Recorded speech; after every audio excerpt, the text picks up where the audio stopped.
ಧರ್ಮರಾಜ ಪ್ರಶ್ನೆ ಕೇಳ್ತಾನೆ ನಾರದರ ಹತ್ರ. ಅಲ್ಲ, ನೀವು ಭಗವಂತನ ದ್ವಾರಪಾಲಕರಿಗೆ ಶಾಪ ಬಂತು ಅಂತ ಹೇಳ್ತಾ ಇದ್ದೀರಿ, ಜಯ ವಿಜಯರಿಗೆ ಶಾಪ ಬಂತು ಅಂತ. ಹರೇರ್ ದಾಸಾಭಿಮರ್ಶನ ಶಾಪ ಎಷ್ಟರ ಮಟ್ಟಿಗೆ ಹೇಳ್ತಾರೆ ಅಂತ ಹೇಳಿದ್ರೆ, ಆ ಭಗವಂತನ ಭಕ್ತರು, ಯಾಕಂದರೆ ದೇವರ ದ್ವಾರಪಾಲಕರು ಅಂದರೆ ಭಗವದ್ ಭಕ್ತರು, ಆ ಭಗವದ್ ಭಕ್ತರಿಗೆ ಶಾಪ ತಟ್ಟುದು ಅವ್ರಿಗೆ ಹೇಗೆ ಅಂತ ಹೇಳ್ತಾರೆ. ನೋಡಿ, ಇದು ಪ್ರಶ್ನೆ ನಂಬಲಿಕ್ಕೆ ಆಗ್ತಾ ಇಲ್ಲ ನನಗೆ. ಯಾಕಂದರೆ ನವಾಸುದೇವ ಭಕ್ತಾನಾಂ ಅಶುಭಂ ವಿದ್ಯತೆ ಕ್ವಚಿತ್ ಅಂತ ಹೇಳಿದಾಗೆ, ಯಾರು ದೇವರ ಭಕ್ತರಿದ್ದಾರೋ ಅವ್ರಿಗೆ ಯಾವತ್ತೂ ಕೆಟ್ಟದಾಗುವುದೇ ಇಲ್ಲ. ಹಾಗಿರಬೇಕಾದ್ರೆ ಜಯ ವಿಜಯರು ದೇವರ ಭಕ್ತರಲ್ವ? ಭಕ್ತರಾಗದವರು ದ್ವಾರಪಾಲಕರಾಗ್ಲಿಕ್ಕೆ ಸಾಧ್ಯ ಇದೆಯಾ? ಭಕ್ತರು ಅಂತ ಹೇಳಿದ ಮೇಲೆ ಅವರಿಗೆ ಈ ಶಾಪ ಹೇಗೆ ತಡ್ತದೆ? ದೇವರ ಶಾಪ ಹೇಗೆ ತಡ್ತದೆ? ಅದೇ ನನಗೆ ಕಾಣಿಸ್ತಾ ಇಲ್ಲ, ಗೊತ್ತಾಗ್ತಾ ಇಲ್ಲ. ಅಶ್ರದ್ಧೇಯ ಇವಾ ಭಾತಿ. ಇದು ನಂಬಲಿಕ್ಕೆ ಆಗ್ತಾ ಇಲ್ಲ ನನಗೆ, ಈ ವಿಷಯವನ್ನು ನಂಬಲಿಕ್ಕೆ ಆಗ್ತಾ ಇಲ್ಲ. ಹರೇಹೇ ಏಕಾಂತಿನಾಂಭವ. ಅಲ್ಲ, ಭಗವಂತನಲ್ಲಿ ಅದು ಬೇರೆ ಯಾವುದೋ ಲೋಕದಲ್ಲಿರುವವರಲ್ಲ, ದೇವರ ಮನೆ ಕಾಯುವವರು. ದೇವರ ಅಂತಿಂತವರನ್ನು ಮನೆ ಕಾಯ್ಲಿಕ್ಕೆ ಬಿಡೋಲ್ಲ. ಯಾಕಂತ ಹೇಳಿದ್ರೆ ನೋಡಿ, ದಾಸರು ಇದನ್ನೇ ಕೇಳ್ತಾರೆ, ಬಾಗಿಲು ಕಾಯುವ ಭಾಗ್ಯ ಸಾಕೆಂದರೆ ಇದನಾದರೂ ದಯ ಪಾಲಿಸದಿರೆ, ನಿನ್ನ ಚರಣ ಕಮಲವ ನಂಬಿ ಬದುಕುವುದೆಂತೋ. ಸ್ವಾಮಿ, ಇನ್ನೇನು ಕೇಳಲ್ಲ ನಾನು. ಆಗಬೇಕು ರಾಜ್ಯ ಭೋಗಗಳೆನು ತಲಿ, ರಾಗದಿಂದಲಿ ನಿನ್ನ ಬೇಡ ಬಂದವನಲ್ಲ. ನಾಗಶಯನ ಶ್ರೀರಂಗ ವಿಠಲ, ನಿನ್ನ ಬಾಗಿಲು ಕಾಯುವ ಭಾಗ್ಯ ಸಾಕೆಂದರೆ ಇದನಾದರೂ ದಯ ಪಾಲಿಸದಿರೆ. ಸ್ವಾಮಿ, ಇಷ್ಟು ಕೊಡಲ್ವಾ? ಏನಂದರೆ ನಿನ್ನ ಬಾಗಿಲು ಕಾಯುವುದು ಅದು ಸಿಗೋಲ್ಲ. ಬಾಗಿಲು ಕಾಯುವುದು ಭಾಗ್ಯ, ಅದು ನೋಡಿ, ಅದಕ್ಕೆ ಅದು ಭಾಗ್ಯ. ಯಾಕಂದರೆ ಅದು ಸಾಮಾನ್ಯರಿಗೆ ಸಿಗೋಲ್ಲ, ಅಂತೆ ಅಂಥ ಭಗವತ್ ಭಕ್ತರಿಗೆ ಮಾತ್ರ ಸಿಗುವಂಥದ್ದು. ಹಾಗಿದ್ರೆ ಆ ಜಯ ವಿಜಯರು ಆ ಭಾಗ್ಯವನ್ನು ಪಡೆದಿದ್ದಾರೆ ಅಂತ ಹೇಳಿದ್ರೆ ಸಾಮಾನ್ಯರೇನ್ರಿ ಅವರು? ಅವರು ಮತ್ತೆ ಈ ಸಂಸಾರಕ್ಕೆ ಬರುವುದು ಅಂದರೆ ಅವ್ರ ಪ್ರಶ್ನೆ ಏನಂದ್ರೆ, ಧರ್ಮರಾಜನದ್ದು ವೈಕುಂಠಕ್ಕೆ ಹೋದವರು ಈ ಸಂಸಾರಕ್ಕೆ ಹೇಗೆ ಬರ್ತಾರೆ ಅವರು? ನಾನು ಇಲ್ಲಿವರೆಗೆ ಏನು ತಿಳ್ಕೊಂಡಿದ್ದೇನೆ ಅಂತ ಹೇಳಿದ್ರೆ, ವೈಕುಂಠಕ್ಕೆ ಹೋದವರು ಮತ್ತೆ ಈ ಸಂಸಾರಕ್ಕೆ ಬರೋಲ್ಲ ಅಂತ. ಅದಕ್ಕೆ ಮೋಕ್ಷ ಅಂತ ಅದನ್ನೇ ಕರೆಯೋದು. ಮೋಕ್ಷ ಅಂದರೆ ಸಂಸಾರದಿಂದ ಬಿಡುಗಡೆ, ಮತ್ತೆ ಸಂಸಾರಕ್ಕೆ ಬರೋಲ್ಲ ಅವರು. ಆ ರೀತಿ ನಾನು ಕೇಳಿದ್ದೇನೆ. ಆದರೆ ನೀವು ಹೇಳ್ತಾ ಇರೋದು ಕೇಳಿದರೆ, ದೇವರ ದ್ವಾರಪಾಲಕರು ಮತ್ತೆ ಈ ಸಂಸಾರಕ್ಕೆ ಬಂದರು ಅಂದರೆ ಹೇಗ್ರಿ? ದೇವರ ಭಕ್ತರಿಗೆ, ಮೋಕ್ಷದಲ್ಲಿರುವವರಿಗೆ, ವೈಕುಂಠದಲ್ಲಿರುವವರು ಇಲ್ಲಿ ಬರುವುದಂದರೆ ಹೇಗೆ? ನನಗೆ ನಂಬಲಿಕ್ಕೆ ಆಗ್ತಾ ಇಲ್ಲ ಈ ವಿಷಯವನ್ನು ಅಂತ ಹೇಳ್ತಾನೆ. ದೇಹೇಂದ್ರಿಯಾನುಹೀನಾನಾಂ ವೈಕುಂಠಪುರವಾಸಿನಾಂ ದೇಹ ಸಂಬಂಧ ಮೇತಮಾಖ್ಯಾತುಮರ್ಹಸಿ. ಯಾಕ್ರಿ, ಯಾಕೆ ನಂಬಲಿಕ್ಕೆ ಆಗ್ತಾ ಇಲ್ಲ? ಇಲ್ಲಿ ಹುಟ್ಟು ಬರ್ಬೋದಲ್ವ ಅಂದರೆ ಇಲ್ಲ. ಯಾಕಂತೇಳಿದ್ರೆ, ವೈಕುಂಠ ಲೋಕಕ್ಕೆ ಯಾರು ಪ್ರವೇಶವನ್ನು ಮಾಡ್ತಾನೆ ಅವನಿಗೆ ಮಾಡಿದಾಗ ಲಿಂಗದೇಹ ಹೊರಟೋಗ್ತದೆ. ಲಿಂಗದೇಹ ಅನ್ನುವುದೇ ಅಂದರೆ ಈ ಜೀವನಿಗೆ ಅಂಟಿದ ಅನಾದಿಯಾದ ಒಂದು ಬಂಧನ. ಯಾವ ರೀತಿ? ಒಂದು ಬೀಜರಿಗೆ ಒಂದು ಕವರ್ ಇರ್ತದೆ ನೋಡಿ, ಆ ಬೀಜ ಯಾವ ಗಿಡದಿಂದ ಬೀಳ್ತದೆ ಅವಾಗಲೇ ಅದಕ್ಕೆ ಕವರ್ ಇರ್ತದೆ. ಹಾಗೆಯೇ ಈ ಜೀವನಿಗೆ ಹಿಂದಿನಿಂದಲೇ ಇರುವ ಒಂದು ಕವರ್ ಇದು ಲಿಂಗದೇಹ. ಆ ಲಿಂಗದೇಹದಿಂದಲೇ ನಾವು ಮತ್ತೆ ಮತ್ತೆ ಹುಟ್ಟಿ ಬರ್ತಾ ಇರೋದು, ಮತ್ತೆ ಮತ್ತೆ ಪಾಪ ಮಾಡ್ತಾ ಇರೋದು. ಎಲ್ಲದಕ್ಕೂ ಮುಖ್ಯ ಕಾರಣ ಆ ಲಿಂಗದೇಹವೇ. ಯಾವಾಗ ಅವನು ವೈಕುಂಠವನ್ನು ಪ್ರವೇಶ ಮಾಡ್ತಾನೆ, ಭಗವಂತನ ಲೋಕವನ್ನು ಪ್ರವೇಶ ಮಾಡಬೇಕಾದ್ರೆ ಅಲ್ಲಿ ವಿರಜಾ ನದಿ, ಲಕ್ಷ್ಮಿಯೇ ನದಿಯಾಗಿ ಹರಿತಾ ಇದ್ದಾಳಂತೆ. ಆ ವಿರಜಾ ನದಿಯಲ್ಲಿ ಮುಳುಗುತ್ತಾನಂತೆ. ಮುಳುಗಿದಾಗ ಲಿಂಗದೇಹ ಬಿಟ್ಟು ಹೋಯಿತು. ಆಮೇಲೆ ಶುದ್ಧವಾಗಿ ಒಳಗೆ ಪ್ರವೇಶ ಮಾಡ್ತಾನೆ ಭಗವಂತನ ಲೋಕವನ್ನು. ಪ್ರವೇಶ ಮಾಡಿದ ಮೇಲೆ ಮತ್ತೆ ಈ ಸಂಸಾರಕ್ಕೆ ಬರೋಲ್ಲ. ಇಲ್ಲಿ ಸಾವು, ನೋವು, ಮುಪ್ಪು, ರೋಗ ಇದ್ಯಾವುದೂ ಇಲ್ಲ, ಇದ್ಯಾವರು ಬರೋಲ್ಲ. ಈ ರೀತಿ ವೈಕುಂಠ ಲೋಕದಲ್ಲಿರುವವರಿಗೆ ನಮ್ಮ ಹಾಗೆ ಅಲ್ಲ. ಮತ್ತು ಅವರದೆಲ್ಲ ಅಪ್ರಾಕೃತ. ಅದು ಅಪ್ರಾಕೃತ ಅಂತ ಹೇಳಿದರೆ ನಮ್ಮ ಹಾಗೆ ಸಾಯುವ ದೇಹ ಅಲ್ಲ, ಮುಪ್ಪು ಆಗುವ ದೇಹ ಅಲ್ಲ ಅವರದ್ದು. ಮತ್ತೆಲ್ಲವೂ ಕೂಡ ಜ್ಞಾನಾನಂದಮಯವಾದ ದೇಹ ಅದು ಅಲ್ಲಿರುವವರದ್ದು. ಅವರಿಗೆ ಹೇಗ್ರಿ ಮತ್ತೆ ಈ ದೇಹ ಬರ್ತದೆ? ಈ ನಮ್ಮ ಹಾಗೆ ಈ ಜಡದೇಹ ಅಲ್ಲಿರುವವರು ವೈಕುಂಠದಲ್ಲಿರುವವರು ಹೀಗೆ ಯಾಕೆ ಬರ್ತದೆ? ಒಂದೊಮ್ಮೆ ವೈಕುಂಠದಲ್ಲಿರುವವರಿಗೂ ಕೂಡ ಇಲ್ಲಿ ನಮ್ಮ ಹಾಗೆ ದೇಹ ಬರ್ತದೆ ಅಂತ ಹೇಳಿದ್ರೆ, ಹಾಗಿದ್ರೆ ಮೋಕ್ಷಕ್ಕೆ ಹೇಗೆ ಹೋಗಬೇಕು? ಯಾಕಂದರೆ ಅಲ್ಲಿಗೋದ್ರೂ ಮತ್ತೆ ಇಲ್ಲಿಗೆ ಬರುವ ಹಣೆ ಬರ ಇದ್ದೇ ಇದೆ ಅಂತ ಹೇಳಿದ್ರೆ ಯಾಕೆ ವೈಕುಂಠಕ್ಕೆ ಹೋಗಿ ಏನು ಲಾಭ ಇದೆ? ನೋಡಿ, ಇದು ಪ್ರಶ್ನೆ ಬರ್ತಾ ಇರುವಂಥದ್ದು ಧರ್ಮರಾಜನಿಗೆ. ಅದಕ್ಕೋಸ್ಕರ ದೇಹ ಸಂಬಂಧಂ, ಈ ದೇಹದ ಸಂಬಂಧ ದ್ವಾರಪಾಲಕರಿಗೆ ಯಾವ ರೀತಿ ಆಯಿತು, ಅದಕ್ಕೆ ಸಂಬಂಧಿಸಿದಂತಹ ಶಾಪ ಏನಿದೆ ಇದರ ಬಗ್ಗೆ ನನಗೆ ತಿಳಿಸ್ಕೊಡ್ಬೇಕು ನೀವು ಅಂತ ಪ್ರಶ್ನೆ ಏನು ಮಾಡ್ತಾ ಇತ್ತು. ಅದಕ್ಕೆ ನಾರದರು ಹೇಳ್ತಾರೆ, ಏಕದಾ ಬ್ರಹ್ಮಣ ಪುತ್ರಾಹ ವಿಷ್ಣುಲೋಕಂ ಯದೃಚ್ಛಯ ಸನಂದನಾದಯೋ ಜಗ್ಮುಹು ಚರಂತೋ ಭುವನತ್ರಯಂ. ಹೇಳ್ತೇನೆ ಕೇಳು. ಒಮ್ಮೆ ಬ್ರಹ್ಮನ ಮಾನಸ ಪುತ್ರರು, ಅದೇ ಸನಕಾದಿಗಳು. ಈ ಸನಕಾದಿಗಳು ತಾವು ಯದೃಚ್ಛಯ ವಿಷ್ಣುಲೋಕಂ ಅಂದರೆ, ಯದೃಚ್ಛ ಅಂದರೆ ಭಗವದಿಚ್ಛಾ, ಭಗವಂತನಿಚ್ಛೆ. ಅವ್ರಿಗೆ ಹೋಗಬೇಕು ಅಂತ ಕಾಣಿಸ್ತು, ಹೋಗಬೇಕು ಅಂತ ಕಾಣಿದ ಅವರೆಲ್ಲ ಒಳಗಿನಿಂದ ಭಗವಂತ ಹೇಳಿದ ಬಾ ನನ್ನ ಲೋಕಕ್ಕೆ ಬಾ ಅಂತ. ಹೀಗಾಗಿ ಸನಕಾದಿಗಳು ತಾವು ಎಲ್ಲ ಕಡೆ ಸಂಚಾರ ಮಾಡ್ತಾ ಇದ್ದವರು ಭಗವಂತನ ಲೋಕಕ್ಕೆ ಹೊರಟ್ರಂತೆ. ಹೋದಾಗ ಸನಂದನಾದಯೋ ಜಗ್ಮುಹು ಉಚ್ಚರಂತೂ ಭುವನತ್ರಯ, 3 ಲೋಕವನ್ನು ಪವಿತ್ರಗೊಳಿಸ್ತಾರೆ. ಇವರೆಂಥವ್ರು ಅಂದರೆ ಸನಕಾದಿಗಳು, ಅವ್ರು ಕಾಲಿಟ್ರೆ ಸಾಕು ಇಡೀ ಜಗತ್ತು, ಅವರಿದ್ದ ಜಾಗ ಎಲ್ಲ ಪವಿತ್ರವಾಗ್ತದೆ ಅಂತಹ ಮುನಿಗಳು. ಅವರು ತಾವು ಎಲ್ಲ ಲೋಕವನ್ನು ಪವಿತ್ರ ಮಾಡ್ತಾ ಭಗವಂತನ ಲೋಕಕ್ಕೆ ಹೋದರು. ಆಯನಾರ್ಭಾಭಾ ಪೂರ್ವೇಶಾಮಪಿ ಪೂರ್ವಜಾ ದಿಗ್ವಾಸ ಶಿಶೂನ್ ಮತ್ವ ದ್ವಾಸ್ಥೋತ್ವಾನ್ ಪ್ರತ್ಯಷೇಧತಾಂ. ವಾಸ್ತವಿಕವಾಗಿ ಈ ಸನಂದನಾದಿಗಳೇನಿದ್ದಾರೆ, ಸನಕಾದಿಗಳು, ಯಾವಾಗಲೂ 5-6 ವರ್ಷದ ಹುಡುಗರಾಗಿ ಕಾಣಿಸ್ತಾ ಇರ್ತಾರೆ. 5-6 ವರ್ಷದ ಹುಡುಗರಾಗೆ ಇರುವಂಥವ್ರು. ಅದು ವಾಸ್ತವಿಕ ವಯಸ್ಸಲ್ಲ ಅವರದ್ದು. ಆದರೆ ಏನಂದರೆ ಅವರಿರೋದು ಹಾಗೇನೆ. ಮತ್ತೇನೆಂದರೆ ದಿಗ್ವಾಸ ಸಹ, ಬಟ್ಟೆ ಅಂತ ತೊಳಲ್ಲ ಅವರು, ಮತ್ತು ಬತ್ತಲೆ. ಅಂದರೆ ಸಣ್ಣ ಮಕ್ಳು ಇರ್ತಾವಲ್ವ, ಸಾಮಾನ್ಯವಾಗಿ ಸಣ್ಣ ಮಕ್ಕಳಿಗೆ ಬಟ್ಟೆ ಹಾಕೋಲ್ಲ.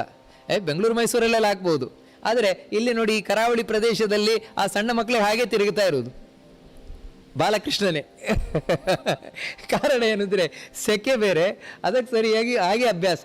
ನೋಡಿ, ಅವರೊಂದು 5 ವರ್ಷದ ಹುಡುಗರು, ಆ ಹುಡುಗರಿಗೆ ಯಾರದೆಲ್ಲ ನೋಡ್ಕೊಂಡು ಹೋಗ್ತಾರೆ, ಚಡ್ಡಿ ಹಾಕಿದ್ದಾರೆ ಹಂಗೆ ಹಾಕಿದ್ದಾರೆ ಅಂತ. ಆ ಪುಟ್ಟ ಮಕ್ಕಳು ನೋಡಿ, ಆ ವಯಸ್ಸಿನಲ್ಲಿ ಇರುವಂಥವ್ರು.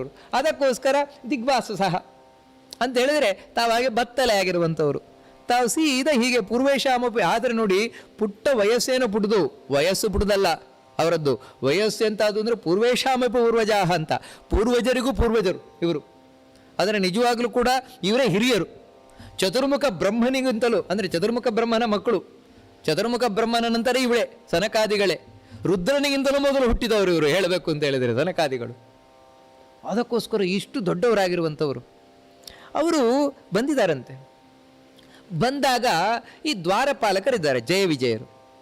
ದ್ವಾಸ್ಥೌ ತಾನ್ ಪ್ರತ್ಯಷೇಧತಾಂ. ದ್ವಾರಪಾಲಕ ಅವರನ್ನು ತಡೆದರು, ಜಯ ವಿಜಯರನ್ನು ತಡೆದರು. ಯಾಕೆ ಅಂತ ಹೇಳಿದ್ರೆ, ಹುಡುಗರು ಅಂತ, ಪುಟ್ಟು ಹುಡುಗರು ಬಂದಿದ್ದಾವೆ ಅಂತ ತಡೆದರು. ನೋಡಿ, ಇಲ್ಲಿ ನಾವು ತಿಳಿಬೇಕಾದದ್ದು ಏನಂತ ಹೇಳಿದ್ರೆ, ದ್ವಾರಪಾಲಕರು ಹುಡುಗರು ಅಂತ ತಡೆದರು. ಭಗವದ್ ಭಕ್ತಿಗೆ ಬಾಲ್ಯ ಅಂತಿಲ್ಲ, ಯೌವನ ಅಂತಿಲ್ಲ, ಕೋಮಾರ ಅಂತಿಲ್ಲ. ಯಾವ ವಯಸ್ಸಲ್ಲಿ ಬೇಕಾದರೂ ಭಕ್ತಿ ಮಾಡ್ಬೋದು, ಯಾರು ಬೇಕಾದರೂ ಭಕ್ತರಾಗ್ಬೋದು. ಭಕ್ತರು ಅಂತ ಹೇಳಿದ್ರೆ ರಿಟೈರ್ಡ್ ಆದ ವಯಸ್ಸಿನವರೇ ಆಗಬೇಕು ಅಂತಿಲ್ಲ. ಅಂದರೆ ನೋಡ್ರಿ, ಪುಟ್ಟ ಮಕ್ಕಳಲ್ಲೂ ಅಂಥ ಅಪಾರವಾದ ಭಕ್ತಿ ಇರ್ಬೋದು. ಯಾಕಂತ ಹೇಳಿದ್ರೆ, ಧ್ರುವ ದೇವರನ್ನು ಕಂಡದ್ದು 5 ವರ್ಷಕ್ಕೆ, ಪ್ರಹ್ಲಾದ ದೇವರನ್ನು ಕಂಡದ್ದು 5 ವರ್ಷಕ್ಕೆ. ವಯಸ್ಸೆಷ್ಟು?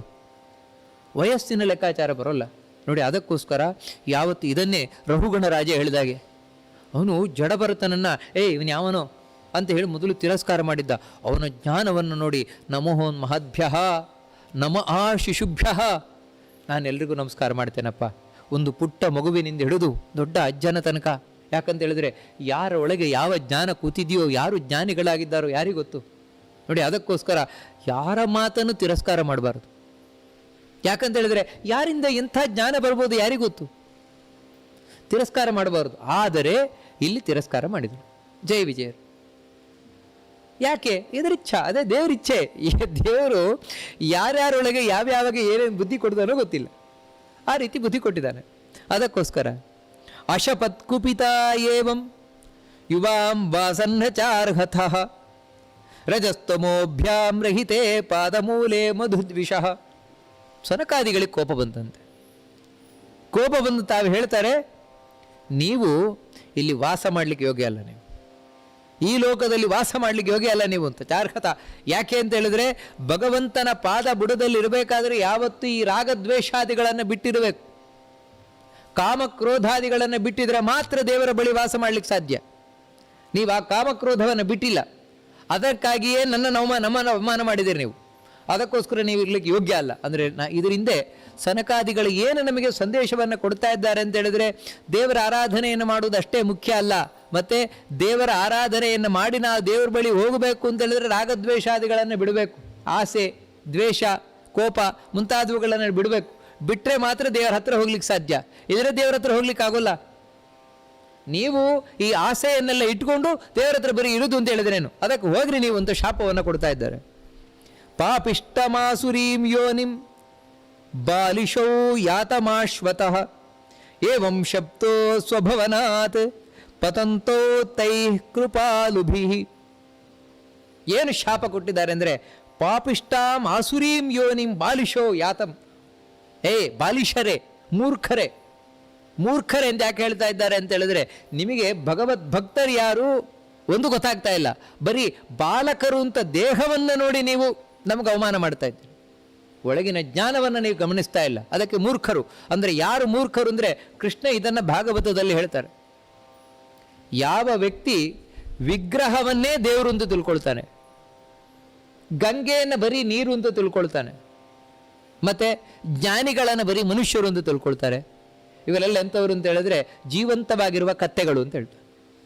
ಕೃಷ್ಣ ಸ್ಪಷ್ಟವಾಗಿ ಹೇಳ್ತಾನೆ ಭಾಗವತದಲ್ಲಿ ಹೇಳಬೇಕಾದ್ರೆ. ನೋಡಿ, ಅದಕ್ಕೋಸ್ಕರ ಯಾವತ್ತೂ ಜ್ಞಾನಿಗಳನ್ನು ನಾವು ಸಾಮಾನ್ಯರಾಗಿ ನೋಡುವಂಥದ್ದಲ್ಲ. ಸಾಕ್ಷಾತ್ ದೇವರ ಮೂರ್ತಿಯವರು, ದೇವರೊಳಗೆ ಕೂತಿರ್ತಾರೆ ಯಾವತ್ತೂ ಕೂಡ. ಆದರೆ ನೀವು ಅವಮಾನ ಮಾಡಿದ್ದೀರಿ, ಅದಕ್ಕೋಸ್ಕರ ನಿಮಗೆ ಶಾಪ ಕೊಡ್ತಾ ಇದ್ದೀರಿ. ಏನು ಅಂದರೆ, ಪಾಪಿಷ್ಟಾಂ ಆಸುರೀಂ ಯೋನಿಂ. ನೀವು ಅಸುರ ಯೋನಿಯನ್ನು, ಅಸುರ ಸಂಬಂಧವಾದ ಯೋನಿ ಅಂದರೆ ಜನ್ಮ, ಅಸುರ ಸಂಬಂಧವಾದ ಜನ್ಮ. ಅಸುರ ಸಂಬಂಧ ಅಂತ ಹೇಳಿದ್ರೆ ನೋಡಿ, ಅಸುರನೇ ಆಗ್ಲಿಕ್ಕೆ ಹೇಳ್ತಾ ಇರುವುದಲ್ಲ, ದೈತ್ಯರೇ ಆಗಲಿಕ್ಕೆ ಅಸುರರೇ ಆಗ್ಲಿಕ್ಕೆ ಹೇಳ್ತಾ ಇರುವುದಲ್ಲ. ಮತ್ತೇನೆಂದರೆ ಅಸುರರಿಗೆ ಸಂಬಂಧಿಸಿದ್ದು ಅಂತ ಹೇಳಿದ್ರೆ ವಿತ್ ರಿಲೇಷನ್ ವಿತ್, ಅವ್ರಿಗೆ ರಿಲೇಷನ್ ಇದೆ ಯಾರೊಟ್ಟಿಗೆ ಅಂತ ಹೇಳಿದ್ರೆ ಈ ಅಸುರರೊಂದಿಗೆ. ಅಸುರರೊಂದಿಗೆ ಸಂಬಂಧ ಇರುವಂತಹ ಜನ್ಮದಲ್ಲಿ ಅದು ಎಂಥ ಅಸುರರು, ಪಾಪಿಷ್ಠಾಮ್ ಅಂತ ಹೇಳ್ತಾರೆ. ಪಾಪಿಷ್ಠವಾದ ಜನ್ಮ ಅಂದರೆ ಅತ್ಯಂತ ಕೆಟ್ಟ ಅಸುರರಿಗೆ ಸಂಬಂಧಪಟ್ಟಂತಹ ಜನ್ಮ.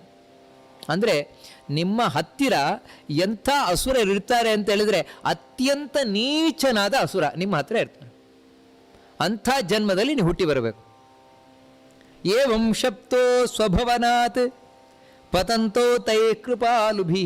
ಈ ರೀತಿ ಶಾಪಕ್ಕೆ ಒಳಗಾದಂತಹ ಜಯ ವಿಜಯರು, ಭಗವಂತನ ದ್ವಾರಪಾಲಕರು ಕೆಳಗೆ ಬೀಳ್ತಾ ಇದ್ದಾರಂತೆ. ಇಲ್ಲಿ ಗಮನಿಸಬೇಕಾದದ್ದು ಏನು ಅಂತ ಹೇಳಿದ್ರೆ, ಹೌದಲ್ವಾ, ಹಾಗಿದ್ರೆ ವೈಕುಂಠದಲ್ಲಿರುವವರು ಕೆಳಗೆ ಬೀಳುವುದು ಅಂತ ಹೇಳಿದ್ರೆ ಏನು? ಅವರಿಗೆ ಈ ದೇಹ ಬರುವುದು ಅಂತ ಹೇಳಿ ಧರ್ಮರಾಜನ ಪ್ರಶ್ನೆನೇ ಅಲ್ವಾ ಅಂತ ಸಾಮಾನ್ಯವಾಗಿ ಉಳಿಬಹುದು. ನೋಡಿ, ಇದಕ್ಕೆ ಸ್ಪಷ್ಟವಾಗಿ ಮುಂದೆ ಉತ್ತರ ಕೊಡ್ತದೆ, ಮುಂದಿನ ಶ್ಲೋಕ ಉತ್ತರ ಕೊಡ್ತದೆ. ಪ್ರಾಪ್ತೋ ಪುನರ್ಜನ್ಮಭಿರ್ನೌ ತ್ರಿಭಿರ್ಲೋಕಾಯ ಕಲ್ಪತಾಂ ಜಜ್ಞಾತೆ ತೌದಿತೆ ಪುತ್ರೋ ದೈತ್ಯದಾನವ ವಂದಿತೋ ಹಿರಣ್ಯಕಶಿಪುಜ್ಯೇಷ್ಠೋ ಹಿರಣ್ಯಾಕ್ಷಾನುಜಸ್ತತಃ. ವಾಸ್ತವಿಕವಾಗಿ ಇವರು ಕೆಳಗೆ ಜಾರಿ ಬೀಳ್ತಾ ಇದ್ದಾರೆ. ಕಾರಣ ಏನೆಂದರೆ ನೋಡಿ, ಒಂದು ಮೋಕ್ಷದಲ್ಲಿ ಭಗವಂತನ ಲೋಕದಲ್ಲಿ ಎರಡು ಭಾಗ ಇದೆ. ಒಂದೇನಂತೇಳಿದರೆ ಮುಕ್ತ ಭಾಗ, ಇನ್ನೊಂದು ಅಮುಕ್ತ ಭಾಗ ಅಂತ.